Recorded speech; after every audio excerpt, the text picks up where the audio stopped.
Welcome to the Fearless Females Voice podcast, where women's stories and experiences are shared in order to empower and inspire others. Before we begin this podcast, I wanted to let you know that there is a free Becoming Fearless test on my website, which will take less than 5 minutes to complete. This test will show you how fearless you are and give you some great tips and techniques at the end. You can check it out on www.fearlessfemales.me. I am so excited to release this episode where I'm joined by Rima Patel, who is now a full-time yoga instructor. Rima spent the first 25 years of her life going down the expected life route for her. She studied, got herself a great job and started a family. She had always been curious-minded and felt that there was something missing. It's not that she wasn't happy, but she knew there was more. Rima then started an 18-month yoga course which changed her life. This course allowed her to think differently, introspect, and understand more about herself. She was a new woman. On this podcast, Rima talks to us about her life before yoga, what yoga even is, meditation and her experiences of it, some mindful techniques she uses, and how she has evolved as a person. I was smiling and nodding throughout this whole episode because I could completely relate with Rima and her journey. It's so great hearing her story and seeing how far she has come to be in the place she is at now. I know you'll love the listen, so without further ado, let's get stuck in. So, what does being a fearless female mean to you? So my answer might feel a little bit strange. So I think for most of us, when we think about being fearless, we think of being kind of powerful, out there, maybe loud, or at least I used to always think of it like that. So quite kind of bold.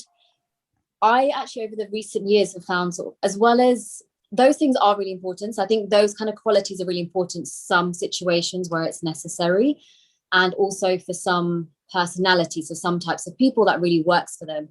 For me, I've found in recent years that actually, for me, being fearless is actually just it's almost being quieter, having an inner confidence, not always having to kind of just put things out there just for the sake of it. It's actually just reeling it back in slightly and having that confidence internally, which I don't think I had for most of my life, probably for the first 25 years of my life. And I think that's what's really helped me to actually just feel like I'm living a life that feels fearless for me, like it's a life that I want to live on my terms. I make decisions for myself, by myself, using things, but I don't necessarily do them to kind of appease other people around me or what I think that people expect from me. So I think that's been quite a journey for me. I love that. It's interesting, the perception that you said about what you initially thought fearless was, right? The kind of woman or the man who's kind of bold, assertive, out there.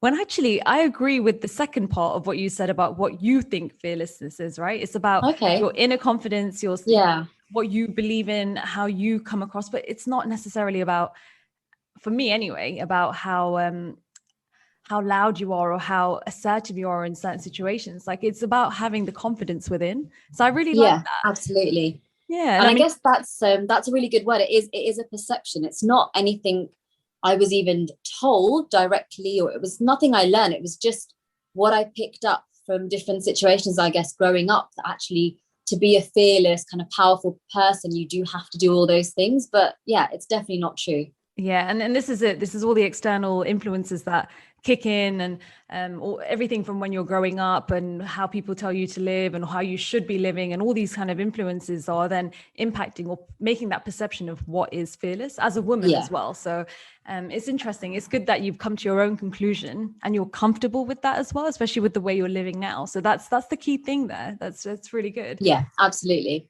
And I'm intrigued to know more about your journey, because I know that you teach yoga. And I love all the content that you've got on Instagram. So everyone needs to check out her page, which I'll put on the show notes. And I just love the messaging that you're putting out there, everything you're doing about mindfulness, self-love, everything. So can you tell us more about your journey and how you've got to where you are now? Yeah, definitely. Oh, thank you so much. That's really sweet to hear, because it does it's quite scary putting yourself out there. I think I've got a little bit more comfortable with it along the way. But yeah, when I first started, like maybe just under a year ago or so, I was so nervous. Every single thing I put out there, I would really kind of be so nervous every time I posted it and stuff. And that's changed along the way, which in itself is a journey. I think I've learned so much from it. But yeah, it's taken a long time to kind of get to this place where I feel confident and I feel comfortable, like you said, like in just exactly where I am, to feel comfortable here. And yeah, I guess going back, I don't know how far to go back, but to be honest, the first like 20 or 25 years of my life in a nutshell were pretty, I would say, standard in terms of what I was used to with the people around me and the kind of community society that I was used to seeing. So I was lucky that I was in a very kind of privileged position in terms of, you know, family, and I was kind of put in good schools, good universities, all the kind of usual stuff that I was used to seeing around me. So I just went with that. I studied kind of along the way as much as I needed to. I was a very do the bare minimum type of person. And I think that was not because that's all I needed to do, but that's because I never really knew my way. I think I just kind of followed the crowd. I just followed what my parents expected of me when I was young. As I grew up, it was what my friends were doing around me, what the people around me that I was seeing doing, maybe a few years ahead if they looked happy, in inverted commas, if they looked happy and they lived the life that I thought I wanted. I kind of just followed that. So I just, I went to high school, went to university. I started some grad jobs, and I was really lucky. Like I was really fortunate that the university that I went to was amazing. The job that I kind of landed was amazing. It was with one of the big four accounting firms. Again, I followed accounting because that was one of the top things that I was seeing around me. People were doing. It seemed to be financially stable, all these things that I kind of thought that I wanted. And I don't think, from speaking to people more and more, I think that I wasn't the only one. It was very natural to kind of go down that road. It was just all you did, right? I think it's about your conditioning from a young age, even for me. So all I knew was, right, I need to go to school, then I need to go to university, then I need to get a job. But that's all I really knew. And everyone around me was doing the same thing. I didn't know what else there was to do. And then it's all the external influences like, oh, well, I don't know, bankers, they make a lot of money. Okay, well, should we go into banking? Like, it's just the common thing about what's everyone else doing, what will get you the most kind of financial success, I guess, because that's what I was like when I was kind of 17, 18. That's my thought process. So completely relate to that. Oh, good. Yeah. So I mean, basically what you've just said, so that's kind of all it was, to be honest. And I think, although I was from the outside, I think it would be very natural for people to think like, oh, she's got a good job, she's got this, like she must be happy, she's living a good life. But I was never unhappy. I was very lucky. I can't say that I was ever unhappy, but I wasn't happy either. Like I don't think I was ever content, because I never even stopped to even ask myself, what do I need to be happy, to be content? And if you don't even ask yourself that question, how can you be, right? Like if you're just floating through doing what you think is expected. I was just there. I feel like I just kind of existed as a bit of a blur. And then in the last sort of 4 or 5 years, I feel is where I feel like I've had clarity, and I feel like everything's just a bit clearer. And there are still so many areas that I'm just muddling through. Of course, like motherhood is a whole new area that I've come to in the last few years. And that's been a whole new journey in itself. But I think what's really helped is having that inner kind of, I guess, confidence, just learning that about myself and starting to see like that I was missing something. So I think along the way, when I got to sort of my mid-20s, I guess, I kind of felt like, why am I not enjoying this? Like I have a really good job that people would really do anything to have. It was one of the top jobs in my kind of industry. I have everything. Like there was nothing to complain about as such, but I just didn't feel fulfilled. I think that's a good word. I just did not feel like I had any kind of purpose. I was just floating through, and there was just no meaning to anything. And then when you're feeling like that, is natural, you just waste away your time, you waste away your energy on things that are not going to give you anything in return. If anything, it just took away my energy. So again, just all through my kind of 20s, I think it was towards my late 20s where I really found like I did need something, and I was looking for something. And that was the first step, to just know that there is something I was looking for, and it felt like I still didn't really quite know what it was. I started going to some yoga classes just by chance. It was around the time that kind of hot yoga came about, and it was a really cool fad. And I went to some classes with some friends. Yeah. So I did that, sweated it out, learned some yoga moves. The hot yoga element wasn't quite for me, but it just introduced me to something that was really new. I'd never really practiced any kind of yoga before. I had my own preconceptions about it, that who should practice yoga. It was something that maybe I'll do in my older life when, you know, that's the time to do it, apparently. But yeah, I just found that I enjoyed it, and I just tried out different classes. I actually didn't even like the first few classes I tried. I tried some local classes, some in my gym. I just couldn't really connect with it. And I think a lot of it is to do with the teacher. I think yoga is it's one of these practices that I think when you find the source that's right for you to learn from, that's when you can kind of take it in, and also at the right time in your life. I think that's something that I really believe in, that things come to you when you're ready for them. So as I started to question things, I think it kind of slowly came in my vicinity, like yoga and that kind of spiritual world, but I still wasn't quite ready. I was still doing things that weren't really in tune with my natural kind of self, just because I thought that was the way I needed to go. Such as what? Such as what kind of things were you not doing which were in tune with your? So it's more about, so I guess, I mean, it's very normal things that I still like doing in balance, but I guess I spent every single weekend just going out clubbing, pretty much every single Saturday I've been there. Night. Yeah, and it was fun. Like, don't get me wrong, I'm sure I had a really good time, and I got it all out of my system. So now when I can't go clubbing every Saturday, I don't really miss it at all. So it's okay. But that's all I did. I kind of just wasted away my energy. I thought that spending money on going out to nice places, buying nice things, going on nice holidays, all of those things would make me happy. And they just didn't. And I still liked those things in balance. I still like nice things. I'm not going to lie. Like, I like going to nice holidays, all of those things. But I just realized that those are things that are not going to make me truly happy in the long run if I don't get the other stuff sorted. Like, if I don't get my own kind of self-worth. Yeah, I get it. It's not a contribution towards your happiness. It's something that's just happening that you enjoy, but actually deep down, there's something else that you were trying to understand. What is the key to that happiness? Because it's not, exactly. You enjoy the holiday. Everybody enjoys the holiday. I love traveling, but that's not the thing that key to make me happy. There's something else that I know. Yeah. So I guess that's your discovery. Definitely. And I guess the last year and a half, I guess now, has been such a true reflection of that as most of those things have been taken away from us, can you still be happy? Like, that's been such a great test to see, can you be happy with what you've got left? Because those things can be taken away literally just like that. Absolutely. Whether it's because of a pandemic or change in your circumstances, all of those things can be taken away.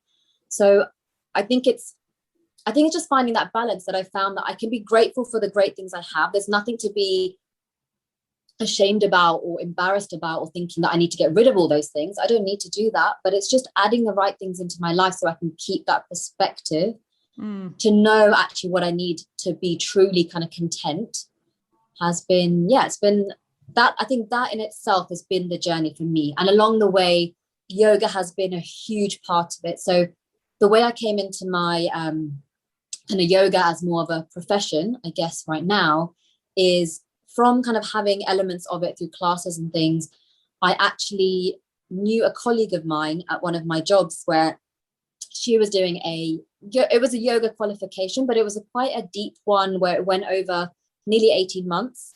So it was kind of every so often on the weekends and evenings and things, but over 18 months, it was it was a lot of concentration on the spiritual element and even just aspects of like learning more about yourself. So she would randomly tell me the things that she'd been doing in these sessions, and it was working on your public speaking. It was working on your ability to be more compassionate to others, and all these things that I never really thought about when I thought about yoga. I thought yoga was downward dog, doing warrior pose. The movements, yeah. Exactly. It was all the physical stuff, which that is a tiny part of yoga. And that part will help your life. But the other parts that I found from this course, they're the ones that will change your life. The connection with yourself, learning about yourself. So I just kind of got drip fed these different elements about this course, and I couldn't do it at the time. I was kind of working full time. Then I got pregnant. I had my first child, and randomly, I wasn't even really in touch with this colleague at that time, but when my first child was I think about 5 months, I just felt like I wanted to do something that just felt like I had the time. I had this maternity leave where I was really lucky. I had a really good support network around me that I could actually do something else on top of kind of being a first time mother, which I know is very rare. Yes. I was Is that really like lucky. family and friends who were able to support? Yeah, I just had a really supportive family who were able to kind of help me. Even my husband's always been really supportive where he can, on top of his very busy work, but having, mums and mother-in-laws just to help out, like, it was just really lucky. Helps. So Yeah. really, really helped. So yeah, I was able to I just got in touch with the person who ran this course, and by chance they just started one. And they, again, I said, I feel like things come to you when you're ready for it. Yes. I couldn't really explain why I even reached out to this person. And the main person who kind of ran the course just started it, which they only do every couple of years anyway. So I was just lucky that they just started a new course so I could kind of join onto it. That really was a calling for you. Yeah, I always feel like that. Like, it just felt like it was the right time for me. Yeah. So it was really cool. And then, yeah, I did that course. I actually just started it because I just, like I said, I wanted to learn a bit more about the spiritual side, a bit more about yoga, about myself, just all these other skills that I kind of learned through my colleague that it would help with. And I didn't even really think I would teach. I never really thought I was going to become a yoga teacher from being an accountant. That was never the goal when you started. So the goal of you doing that course was purely just for your own self-learning? Yeah, just to find out a bit more about it. Like, I knew that you would be qualified at the end of the course to be a teacher. So of course it was possible. Yeah. But I didn't really even think about how I would do that, where I would do that, who I would teach, nothing. Because it seemed so out there. It was just something that I wanted to do to find out more about the whole subject and stuff. That is amazing. You take this new opportunity that comes to you, and then that leads to your end game, or not even end game, but the next level of your journey. Yeah, absolutely. So wow. It's really, really, I think it's just been, it's really special when things like that happen. And I think they do when you allow things to come. And if you genuinely put something out there that you need something, and just to always, I'm quite a big believer in kind of, things happen for a reason, and they happen when they're supposed to. So yeah, like that all just kind of fell into place. I carried out that course, like I said, over 18 months. I actually started teaching. So the day that I qualified to be a yoga teacher at the end of that course is when I found out I was pregnant with my second child. Oh. So it was a bit like, oh, okay, I'm ready to like try this new thing, but I'm also pregnant with my second child. I don't know what it's going to be like, but I think by then I had already picked up a lot of I guess life skills that I was missing before. So through the course, I really had learned.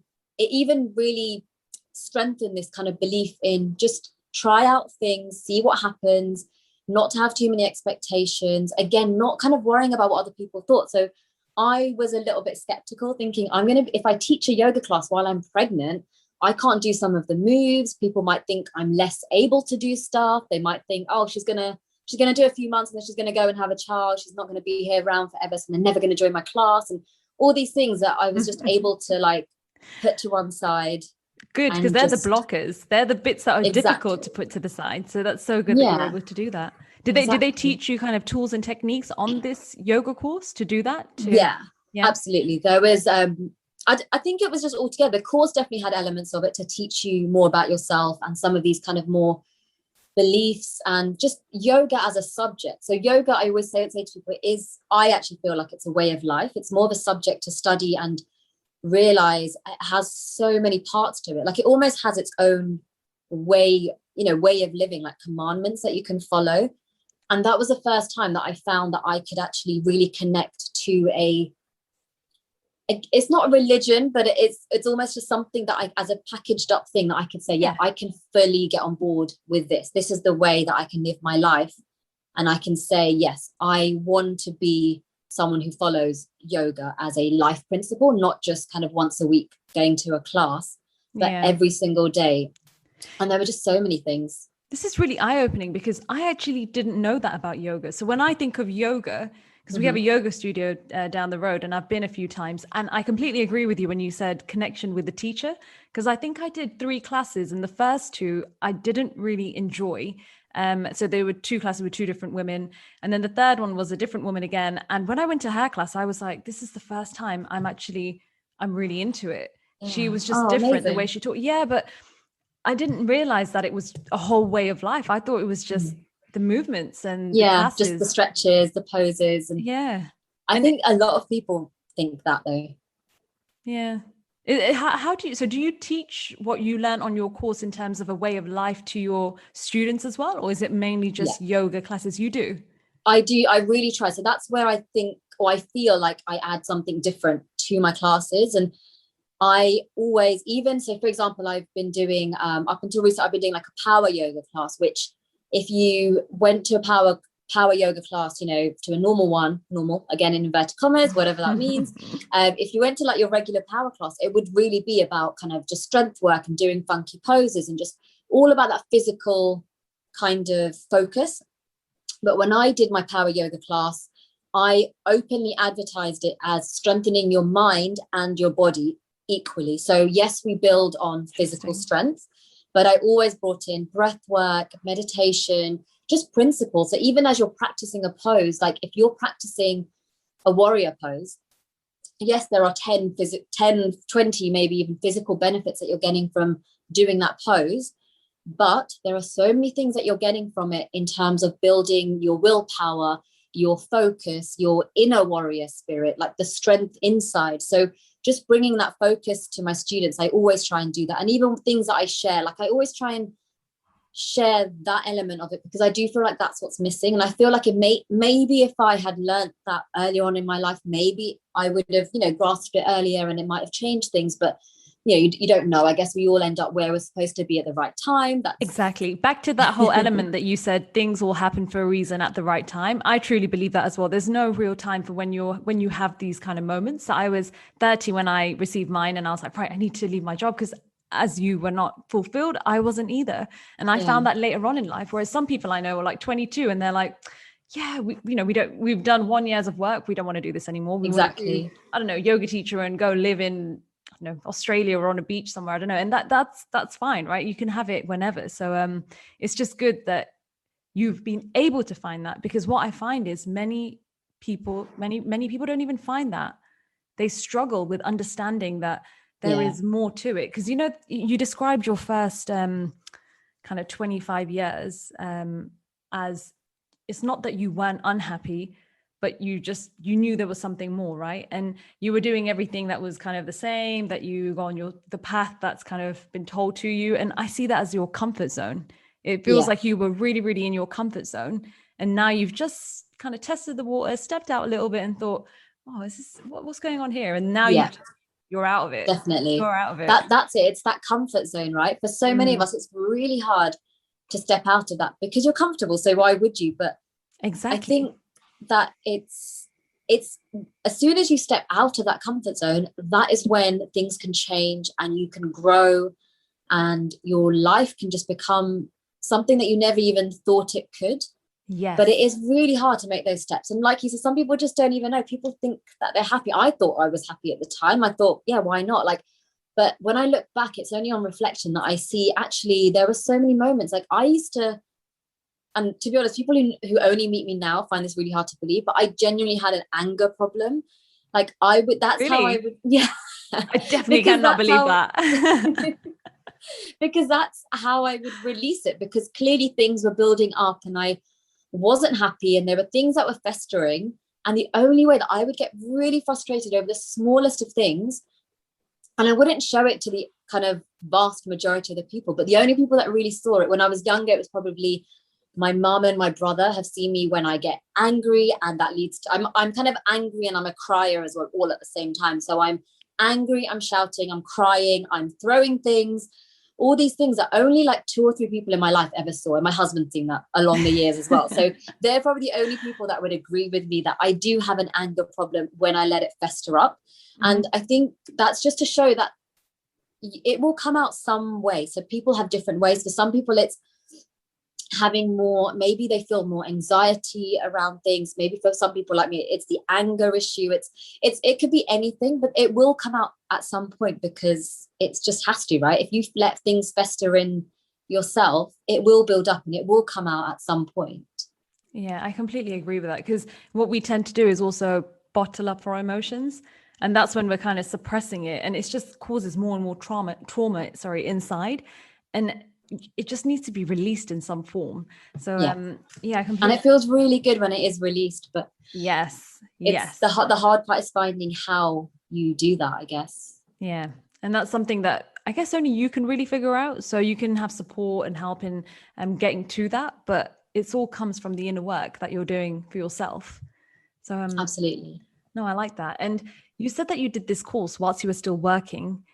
During that time, did you feel more fulfilled, or did you, because I'm assuming that this course helped you with your confidence, as you said, for the first 25 years, it was quite that you were doing the same thing, you were on the same path, and you felt a bit kind of didn't have as much confidence, but then it just grew and you became fearless, as you said.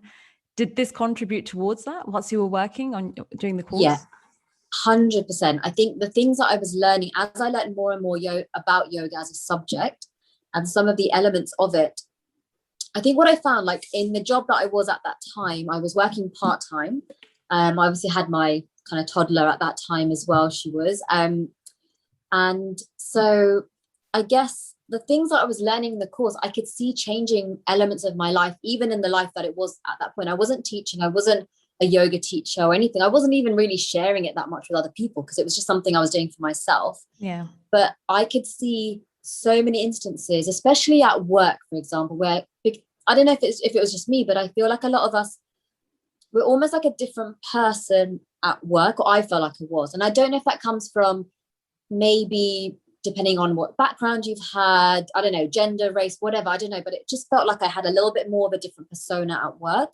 And along the years, maybe I found a little bit more ways of opening up and stuff, but I still was a different person. I think if I knew I was on work mode, it was different to my, what I am truly in normal life. So there was that kind of switch of personas almost. And I think the course helped me with that. So just to be able to just be myself, share elements of my life, which were quite different to the people around me. So my colleagues, I always felt like I just couldn't share some aspects, and it wasn't anything bad or anything big or small. It was just different.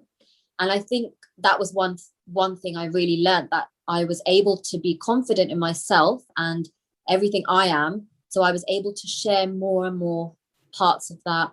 I felt like I was able to, I spoke up a little bit more. So I didn't just kind of do what I was told. I was able to kind of speak up a little bit more, not because anyone stopped me before, but I just always... You stop yourself. And I am a bit of a people pleaser, and I always felt like I needed to just like, okay, if that's what you want, yes, that's what I'll do. Or if that's the way you want to do it, yeah, let's go that way. Like I always compromise, and compromise is good, but not when you're always being the one to compromise. Exactly. Not because even anyone's forcing you, because you think that you are the one that needs to kind of put your thoughts aside and take on other people's opinions. So I think those sorts of things I definitely saw at work, and in my personal life at that time is when I kind of got introduced, I was into motherhood. It was all new to me. And there was all the usual things that come with that kind of, you don't know what you're doing. No one knows what they're doing. It's this whole new way of life. You've got loads of people's opinions being thrown at you.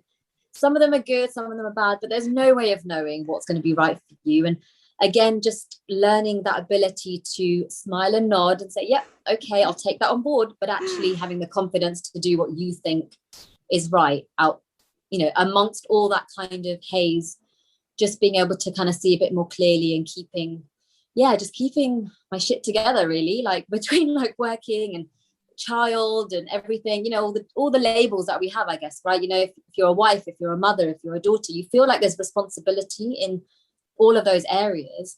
And I think just realizing that you are yourself as well. Amongst all of those things, you are yourself first before you're any of those things.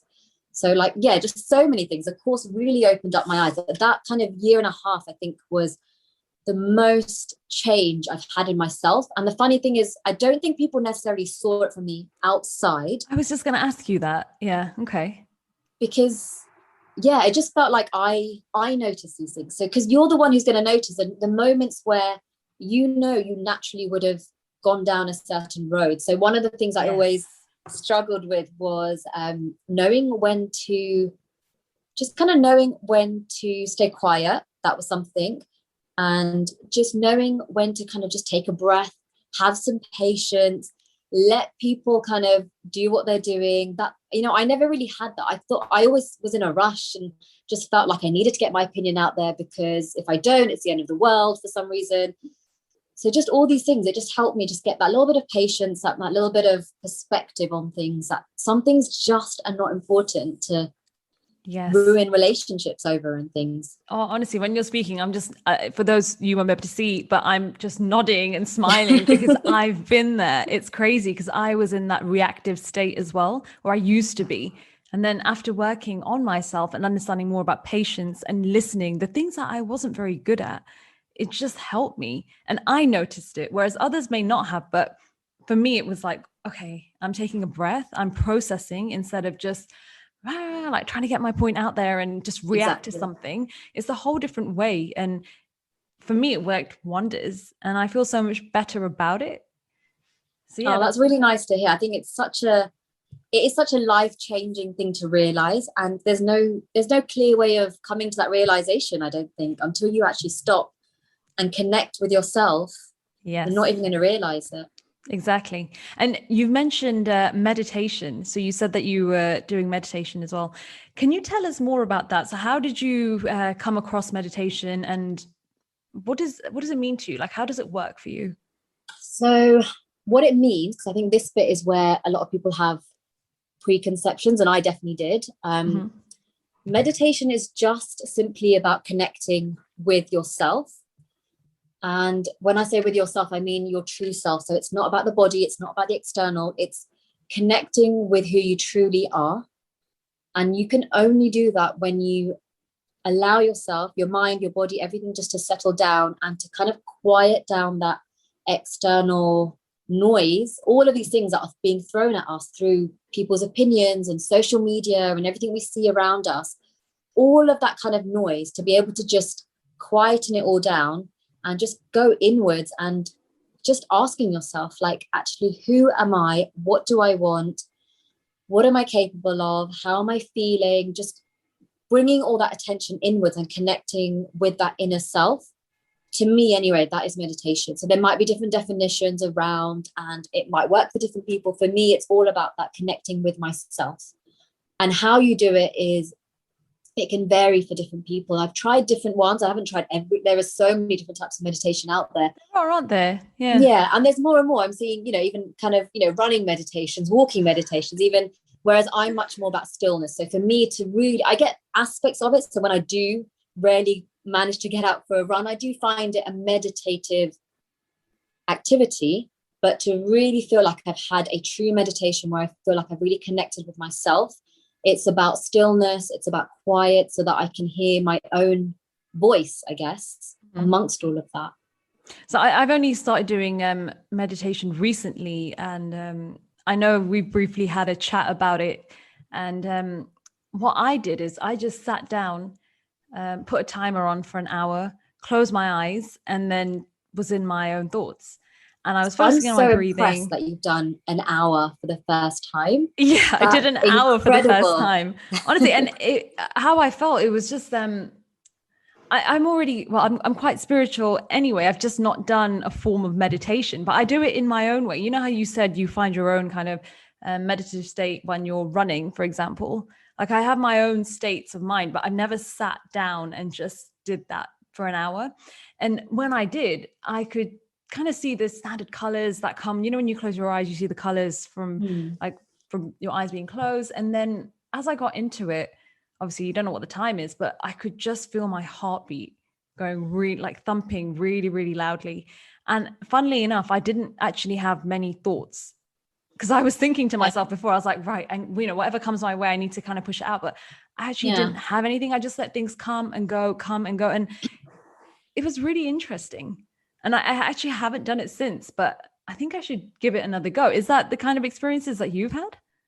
Yeah, I mean, it's incredible listening to you, because to do an hour meditation is amazing. And for your first time, that's really incredible. So I think, that probably says that you are more connected. Like you said, you have got other spiritual practices and things, and maybe some of those have kind of brought you to this place. So, and it just goes to show you don't have to do meditation in one form, because you probably are practicing elements of it without even realizing it to get you to this point. Because I think a lot of people find it really hard to just sit and be alone and be still, because for me, those are the key aspects of a meditation. I need to be by myself.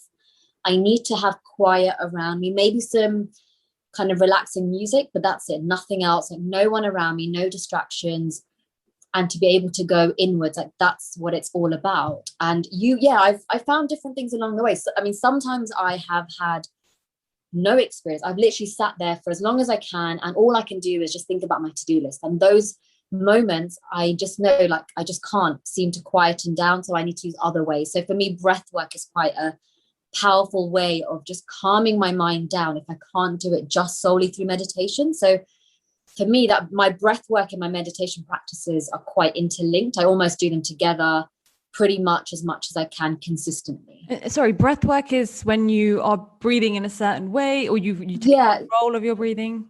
Yeah. So when I say breath work, sorry. So in yoga, you have, I guess, the three key parts of yoga is, there's actually 8 limbs of the traditional yoga, but there's the asana, which is what we're all used to, which is the physical work. Mm-hmm. There's the pranayama, which is the breath work, which is connecting with your breath. And then there are certain exercises in that. So ranging from a very basic, if I said to you just to take a really full breath, so really breathe in from your belly, fill up your whole upper body with air.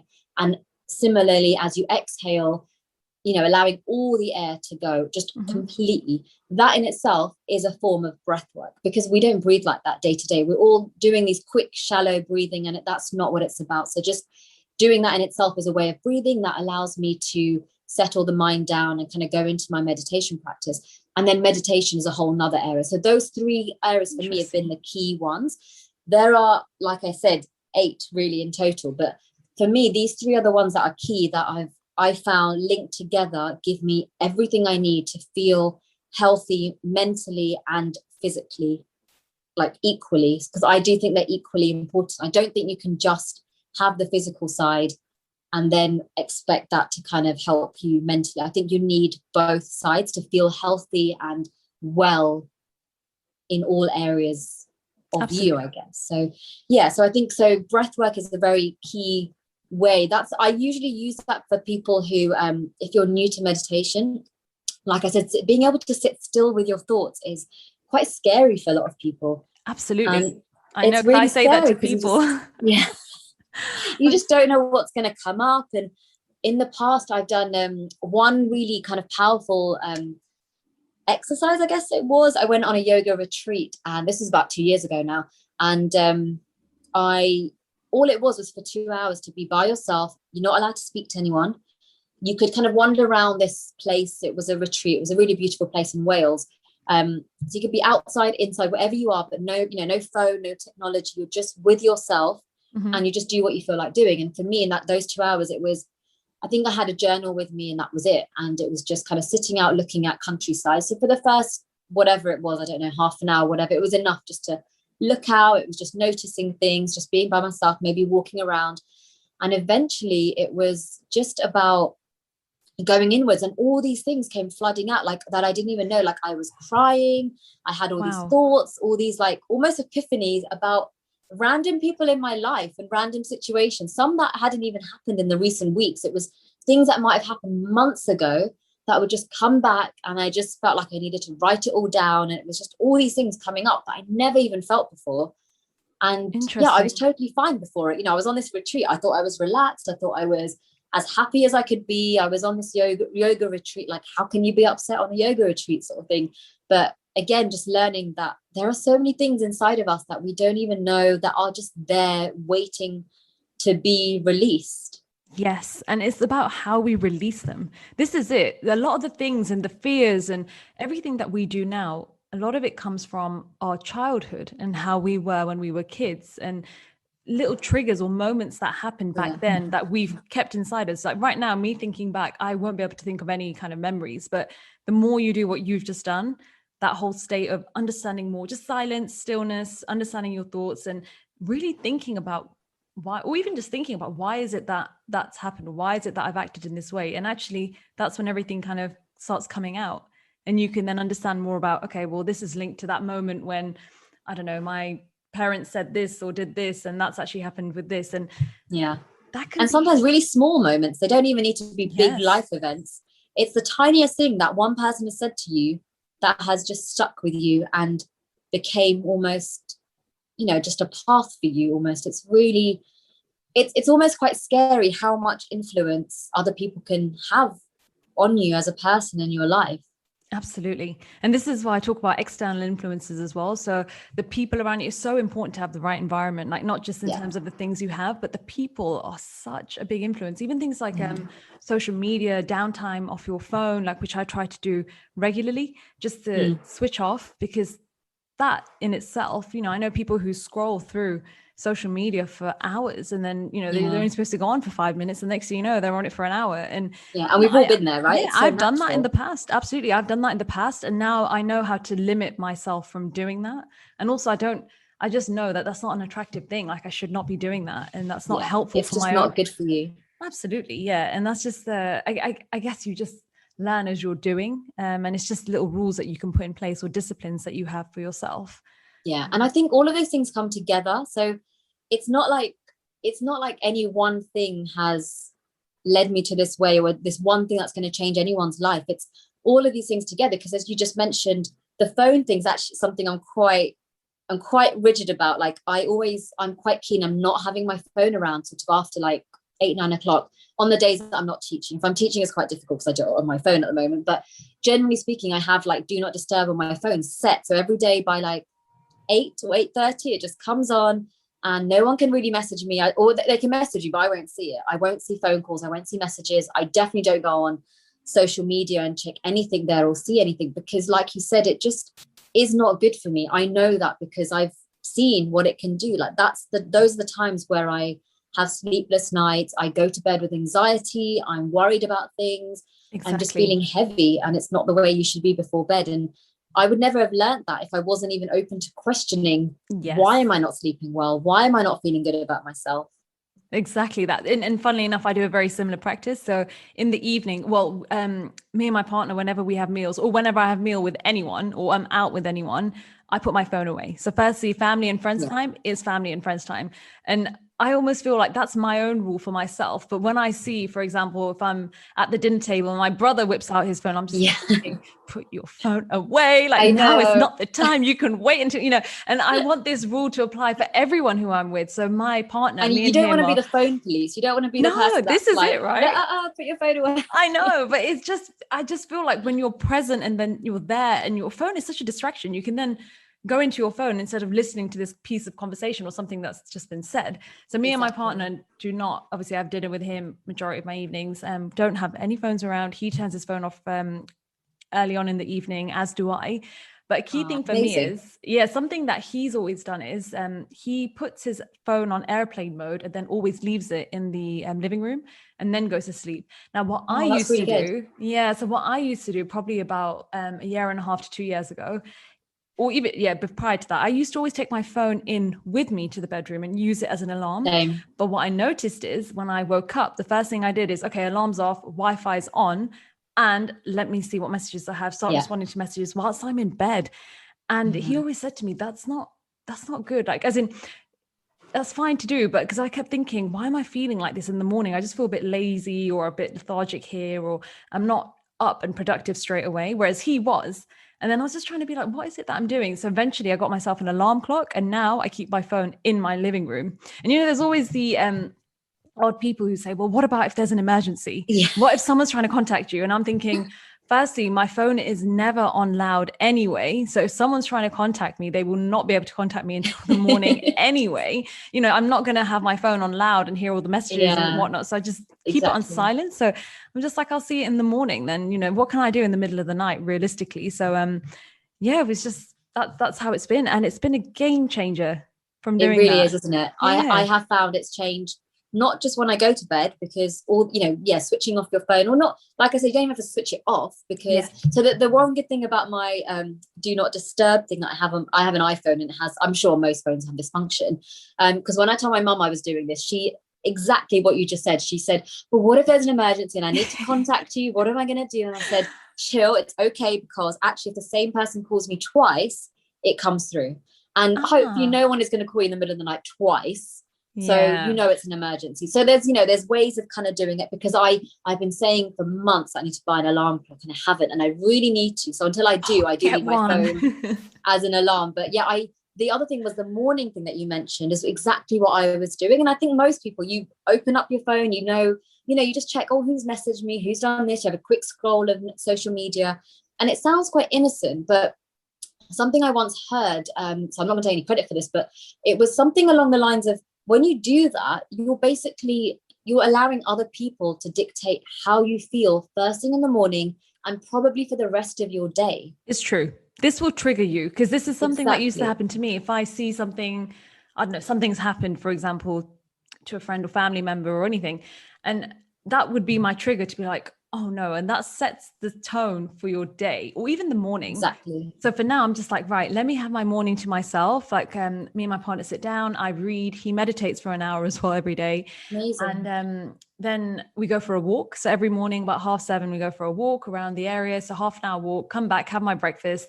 And then I'm like, okay, now I'm ready to get into work and turn my phone on.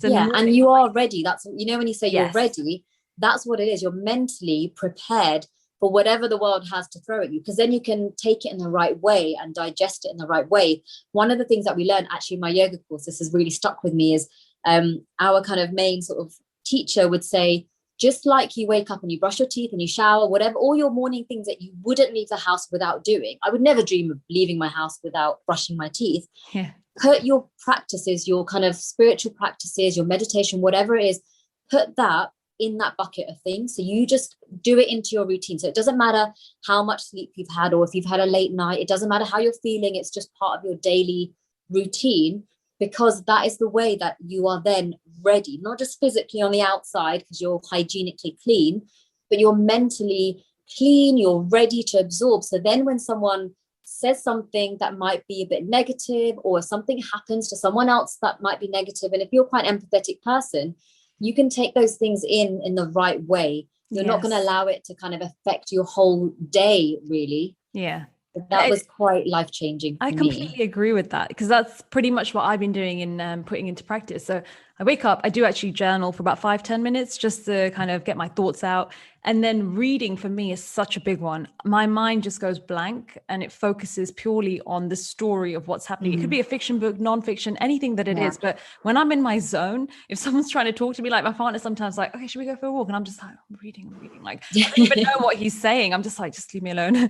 Just pure escapism. Exactly. And I love that, because that then my mind is just in another world and I feel like I'm just in a good place. And then the walk really helps as well. There's lots of greenery around where we are, so we just go walking in Oh, greenery. nice. That's it. Literally sounds like my dream way of starting a day. Like if I could start my day every day like that, that's exactly what I would do. This is Yeah, what we've it's a created really for nice ourselves. routine. Yes. And exactly. And now we're just like where we have the time and we have flexible schedules, so we can do what we want in the morning. It didn't used to be like that, don't get me wrong. I think it's been, for me, it's been about just probably about a year since I've been doing it, and my partner less, probably about 6 months. And yeah, it's just been a game changer, because you get that bit of quality time. So for me, my love language is quality time. So I love when we go for a walk and it's just like, oh, we just take everything in and we're both in the same kind of mindset. Do you know what I mean? Because he's just And you're I'm experiencing it just together. I think that's exactly. it's quite like a bond that you can Yeah. build if you're experiencing it together. Yeah. So he's the one who said to me, why don't you try this hour meditation with me? Which is what I did. Ah. I might ask him to see if I can join him again. But what we're talking about now, I'm actually currently reading a book called 10% Happier. I don't know if you know about it. It's No, I've basically not about, heard of that. no, it's basically about a story of a news anchor slash journalist from America who became really big. So he was very famous, and he had a bit of a meltdown and he started going on a self-discovery journey. And he's currently on the stage where he's learning about meditation and on a 10-day silent retreat. Have you ever done one of those or heard of those? I haven't, but I can imagine it could be really powerful, because I mentioned that time in my retreat that I did just 2 hours, just 2 hours of being silent Yeah. was so, it was insane. It was really different to anything I've ever experienced before. So I can't even imagine 10 days.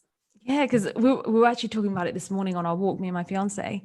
And I was just saying, oh, the guy in the book started off by feeling anxious about going into it, thinking, oh my God, I'm going to be bored. What am I going to do? I can't talk to anyone. I can't really make eye contact with anyone. There's no external stimulus, no phones, no TV, nothing, right? So it's just you. And he was so anxious going in. And the first 5 days he found to be horrible. He was just like, I'm struggling a lot. And then after the 5th day is when he had his breakthrough, and exactly what you're saying there. And it took him 5 days to get there. Now, he obviously went in. I was saying to my partner, because I was like, oh, I think I would feel the same about it being boring, or, you know, and I'm already in a happy place. And he was just thinking, well, he said, well, maybe that's why you should be doing it, because this will help you overcome that. Because imagine if you were alone for 10 days, like what would happen? So it's really interesting about this whole meditation retreat. It's something that we might be looking into to do in the future, just 10 days of silence. And that sounds so interesting. I think that it would be something that you would learn so much about yourself, because that's a lot of time. We are just so used to talking, sometimes just for the sake of it, because that's the natural thing to do, right? Exactly. But the one thing I was saying to him is I would do it potentially, but it's just having the right mindset when you're going in. I would hate to be going into this 10-day retreat thinking to myself, oh my God, I'm going to be so bored and I'm just going to be anxious. I'm not even going to learn anything. You know, what am I going to do? That's not, for me, the right attitude to go into something like this. So, you know, as you said, you do things when it's the right timing. And I feel like that. It's almost like when it's right, I will be able to do it. For now, I don't feel like it's right for me at the moment, at this stage. It probably says something about your state of mind, because I don't know who this person is, but when you're talking about him, I feel like, because I'm thinking back when I did, just very short version, but when I did that 2 hours, how I felt, I think if you're in a place where you're just not as comfortable with yourself, or you're not used to being silent by yourself in any kind of stillness, of course, 10 days of it is going to feel like hell, probably.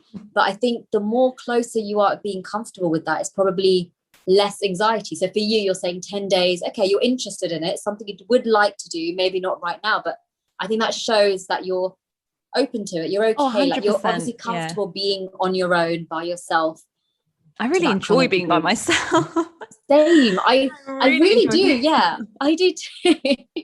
I think it's a type of, I feel like everyone needs it, but I definitely think that if you're the type of person, I do get my energy from myself, like by going inwards. And I know there's all these different types of, you know, what type you are, and introvert, extrovert, and all these complicated ways of doing it. I don't know all those, what am I according to that, but I definitely feel like I get my energy from within as opposed to externally. So for some people, they need to be around people to get that buzz and get going, but I think that makes me tired. That kind of sucks my energy. I need to go inwards to, like, I think for me, I love the time that I get to myself. It's very rare these days, but I was going to say, as a mother of two, it must be difficult.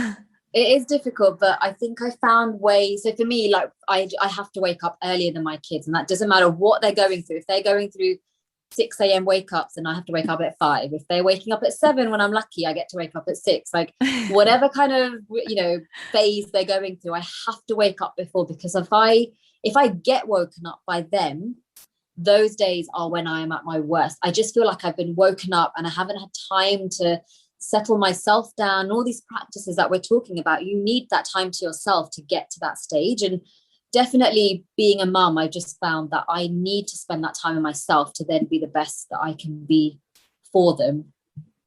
Wow. I'll have to come to you for some tips in the future whenever I'm thinking about that. Yes, definitely. Sounds like you've got a good routine and a good kind of process going on. So I like that. It's good. So can you tell us what is next for you? What have you got planned? Oh gosh, what have I got planned? To be honest, it changes all the time. Recently, I had some time off, and I think that really allowed me to actually sit back and think about, what am I doing? What did I kind of set out to achieve when I started this journey? And even, you know, a year ago when I started to decide, and it was about a year ago actually when I decided to formally kind of quit my day job, my kind of corporate life, and just kind of thinking about all of that. And I think I have got a little bit more, I think I felt like I was going a little bit off course, just focusing. You get kind of caught up in things, and I think for me it's really just focusing on the 1 or 2 things where I feel, areas where I feel like I can add something to people's lives. So I think I'm really concentrating on so pregnancy yoga is something that I qualified in the pandemic, and I felt like, for me, yoga, my pregnancy, my motherhood, it all kind of came around the same time. So that's where I really saw some of the powerful effects of it. So where naturally it's very natural to feel a bit anxious and all these things that come with pregnancy and motherhood, I felt like I could deal with it so much better because I had those tools being thrown at me throughout my course. So I really wanted to share that yoga practice and all these tools with other kind of mums to be and stuff. So pregnancy yoga is a big area where I'm focusing on and trying to kind of develop ways of kind of accessing more mums to be more second time, third time mums who don't have as much time. So I'm kind of developing that side of things. And also the meditation is something that I realized, although I was always doing elements of it in my classes, I really feel like it's something that needs to have focus all on its own. Yeah, I was just going to say that it's kind of an independent piece of the puzzle, isn't it? Yeah, absolutely. And I think some people don't get that. Some people do get it. And I always get people asking me, like, do you have a meditation class? And I've always along the months, I've always had to say, no, I didn't have a meditation class, but you can join my yoga class. You can join my power yoga class and you get elements of it. And I think I realized that I actually want to be able to say to the next person that asks me, I want to be able to say, yes, I have a meditation class. You can come join it. And I haven't figured it out. This is something I want to do in the coming months. I haven't quite figured out how long it is, when it is. That's what I need to figure out, where I can make it most accessible to people, because I just do feel like it's something that's changed my life so much. So naturally, that's the piece of yoga that I really want to share with others. And the things that I just see and hear, and like everyone around me as well, there's so many instances where I just feel like if you could get to a place, and I know it's not easy, I think it's a lot of self-work. If you can get to a place where you can sit in stillness and meditate as regularly as you can, that can genuinely help to sort out so many issues that I hear about and I talk to people about and stuff. So I've always wanted to share that. And I think I realized I wasn't sharing it enough. It didn't feel like I was being able to share it enough. So even just talking about it with you on this podcast is amazing, because I have never been able to share it as a whole journey and to share kind of how it's helped me along the way. Yeah, I can just see how passionate you are about it. So I definitely think this meditation class is something that you should be doing. I'd be interested. So watch your space, everyone, because this is coming soon. Can you tell the listeners, how can they find you? At the moment, I guess the best way is through Instagram. It's where I share most. Instagram or Facebook. I'm probably much more active on Instagram in terms of sharing my practices, sharing just my day-to-day life, random snippets of things that I think could be helpful.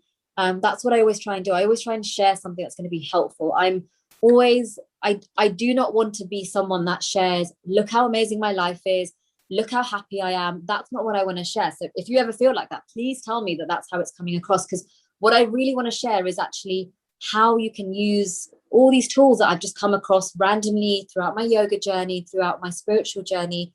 I just want people to be able to have them because they're so accessible for everyone. Like anyone can do them, and it's just figuring out what's going to work for you.